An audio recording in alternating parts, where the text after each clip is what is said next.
Hey guys, welcome back to my channel. Iceland की season 2 के episode 10 में आपका स्वागत है।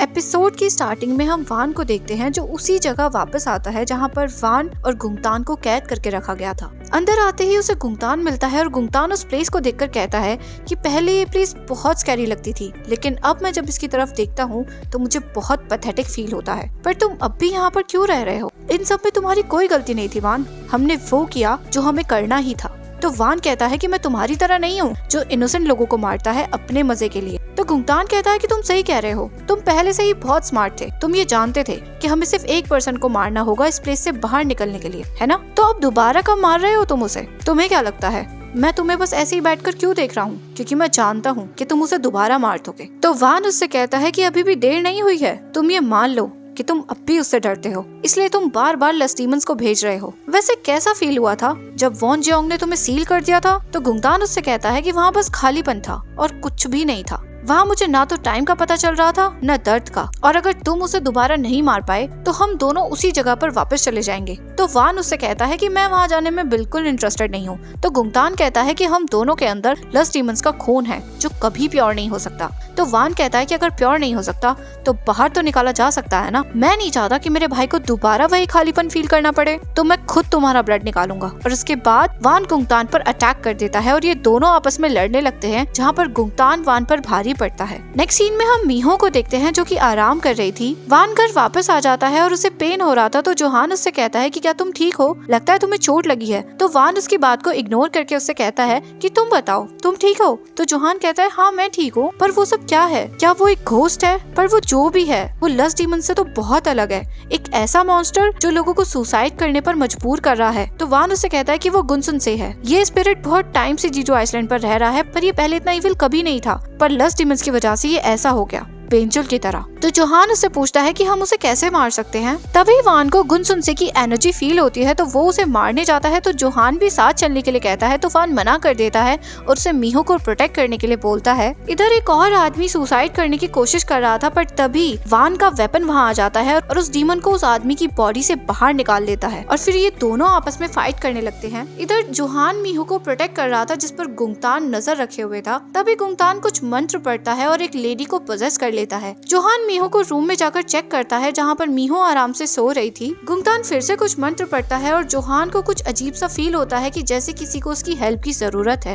इधर मीहो उठ जाती है जहाँ पर उसे सूजन दिखती है और वो उससे माफी मांगने लगती है। सूजन आगे चलने लगती है तो मीहो भी उसके पीछे पीछे चलने लगती है। इधर वो डीमन एक और आदमी को पोजेस कर लेता है और वो आदमी खुद पर पेट्रोल छिड़क कर खुद को मारने ही वाला होता है, पर वान उसे बचा लेता है। इधर हम उसी लेडी को देखते हैं जिसे गुंगतान ने पोजेस कर लिया था और वो भी सुसाइड करने वाली होती हैं, पर जोहान मौके पर वहाँ पर आ जाता है और उन्हें बचा लेता है। नेक्स्ट सीन में बटलर को पता चल जाता है कि मीहो रूम में नहीं है, तो वो बहुत ज्यादा डर जाते हैं। और इधर मीहो उसी डीमन के पीछे पीछे चल रही थी क्योंकि मीहो को उस डीमन में सूजन दिख रही थी। तभी बटलर वहाँ पर आ करके मीहो को बचा लेते हैं और उसे रोक लेते हैं। ये दोनों अंदर आ जाते हैं तो डीमन मीहो को भड़काने लगता है कि तुम कितना भरोसा करती हो बटलर चैंग पर, क्या तुम चाहती हो मैं तुम्हें उसकी सच्चाई दिखाऊं? और तभी वो मीहो को एक झूठा विजन दिखाता है जहाँ पर जोहान और बटलर एक दूसरे से बात कर रहे थे, और जोहान कहता है कि मीहो को क्या होगा जब उसकी याददाश्त वापस आ जाएगी और वो वॉन जियोंग बन जाएगी। तो बटलर कहता है कि वो बस एक शेल है, तो तुम उसकी चिंता मत करो क्योंकि हमें बस वॉन जियोंग की जरूरत है। तो जोहान उससे कहता है कि आप इसी वजह से हमेशा उसके साथ थे। तो बटलर कहते हैं कि ये सब मेरे लिए सिर्फ एक मिशन है, इससे ज्यादा और कुछ भी नहीं, जो देखकर मीहो का दिल टूट जाता है और वो बटलर का हाथ झटक कर उनके रूम में जाती है जहाँ पर उसे वॉन जियोंग से रिलेटेड बहुत सारी पिक्चर्स दिखती हैं। मीहो उनसे कहती है कि ये सब कुछ सही नहीं है ना, आप मुझे धोखा नहीं दे सकते है ना, आप मेरे पास इसलिए नहीं आए थे ना ताकि आप मुझे वॉन जियोंग बना सको। तो फादर कहते हैं कि मेरा नाम फादर पीटर था और मैं भी जोहान की तरह ही एक एग्जॉर्सिस्ट था और मेरे जैसे बहुत सारे प्रीस्ट थे और हम सबका मिशन था तामरा को लस्ट डीमन से प्रोटेक्ट करना, पर सारे प्रीस्ट में सिर्फ मैं सरवाइव कर पाया, इसलिए मैं आपको प्रोटेक्ट करने लगा जिसके पास वॉन जियोंग की पावर्स है, ताकि आप तामरा को लस्ट डीमन से प्रोटेक्ट कर पाओ, और फिर यही मेरा मिशन बन गया। तो मीहो उनसे कहती है कि आप मेरे साथ ऐसा कैसे कर सकते हो? तो बटलर उससे सॉरी बोलने लगते हैं तो मीहो कहती है कि निकल जाइए, आप अभी इसी वक्त मेरे घर से निकल जाइए। और वो डीमन उसके पीछे ही खड़ा था, पर तभी वहाँ पर वान आकर उस डीमन पर अटैक कर देता है। वान डीमन को देख नहीं पा रहा था क्योंकि वो डीमन बार बार गायब हो रहा था, पर तभी वहाँ पर जोहान आता है। मीहो अपने रूम में आ जाती है जहाँ पर उसे मिरर में खुद की जगह वॉन जियोंग दिखती है, तो वो उससे कहती है कि सब कुछ तुम्हारी वजह से हो रहा है, सब लोग तुम्हारी वजह से मर रहे हैं, सब लोग तुम्हारी वजह से मुझे धोखा दे रहे हैं, मेरी पूरी जिंदगी बर्बाद हो गई तुम्हारी वजह से। इधर वान जोहान से कहता है कि मैंने कहा था ना मीहो को प्रोटेक्ट करना, अब जल्दी से गुन सुनसे को ढूंढो, हमारे पास ज्यादा टाइम नहीं है। तो जोहान अपनी पावर्स का यूज करता है और उसे वो डीमन दिखने लगता है और ये दोनों मिलकर उस डीमन को मार देते हैं। वान बटलर से पूछता है कि मीहो कहाँ है। इधर मीहो सुसाइड करने वाली होती है और वो खुद से कहती है कि मैं मर जाऊंगी तो वॉन जियोंग भी नहीं रहेगी और ये सब कुछ खत्म हो जाएगा, और वो कूद जाती है, पर तभी उसका हाथ कोई पकड़ लेता है जो कि वॉन जियोंग थी और वो उसे ये सब ना करने के लिए कहती है। और वॉन जियोंग को देखते ही मीहो को अपनी सारी पास्ट लाइफ याद आ जाती है, वान की दोस्ती, उसका प्रॉमिस, उसका बैरियर बनाना और गुंगतान की वजह से वान के हाथों से उसका मर जाना, उसे सब कुछ याद आ जाता है। और वो जैसे ही नॉर्मल होती है उसे वान दिखता है क्योंकि वान ने ही मीहो को बचाया था। नेक्स्ट सीन में बटलर चैंग बहुत ही ज्यादा अपसेट होते हैं और वो जोहान से कहते हैं कि मेरी गैर मौजूदगी में प्लीज आप मीहो को प्रोटेक्ट करना, मुझे आप पर पूरा भरोसा है। और वो घर छोड़कर चले जाते हैं। उसके बाद जोहान एक डायरी देखता है जिसमें उसे मीहो के बचपन की फोटो मिलती है जो कि बटलर चैंग के साथ थी।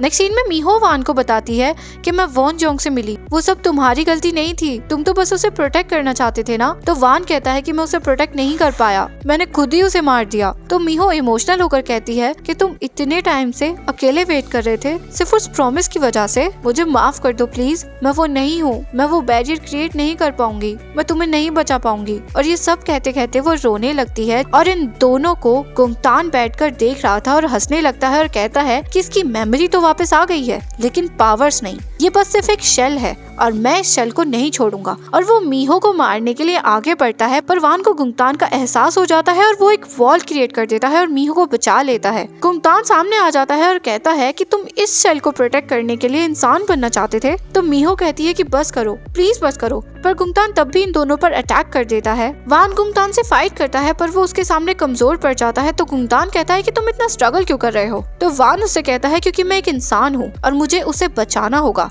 ताकि मैं खुद भी जी सकूं। पर तभी गुंगतान मीहो पर अटैक कर देता है और मीहो के अंदर से फिर से वही पावरफुल रोशनी निकलती है जिसकी वजह से गुंगतान बहुत दूर जाकर गिरता है और मीहो को बचाने के लिए वान मीहो के आगे आ जाता है और वो चाकू वान को लग जाता है और ये दोनों रूफ टॉप से गिर जाते हैं। जोहान को भी कुछ आवाज आती है तो वो तुरंत रूम में देखने जाता है जहाँ पर वो हर जगह तोड़फोड़ देख करके डर जाता है और फिर वो उस क्रिएचर को मार देता है जिसकी वजह से गुंगतान सब पर नजर रख रहा था। उसके बाद वो उसी क्रिएचर पर अपनी पावर यूज करके इस रूम में जो भी हुआ वो सब कुछ देख लेता है और उसे रियलाइज होता है कि वो मैन इन ब्लैक वान नहीं था, गुंगतान था। इधर वान को होश आ जाता है तो मीहो उसे गले लगा लेती है और उससे कहती है कि मुझे लगा कि तुम्हें कुछ हो गया है और तुम दोबारा नहीं जागोगे। और ये दोनों एक गुफा में थे। नेक्स्ट सीन में हम योमजी को देखते हैं जहाँ वो एक सुनसान जगह पर जा रही थी जहाँ पर बहुत सारे लोग थे। वहाँ उसे एक लेडी और उसका बच्चा दिखता है तो वो उस लेडी को अपना खाना दे देती है। इधर मीहो वान से कहती है कि मुझे तो ऐसा लग रहा है कि हम यहाँ पर कैंपिंग के लिए आए हैं, तुम बताओ तुम्हें कैसा लग रहा है। तो वान भी हंसकर कहता है कि हाँ मुझे भी यहाँ पर बहुत अच्छा लग रहा है। तो मीहो ब्लश करने लगती है। फिर मीहो वान के पास जाकर बैठ जाती है और उससे कहती है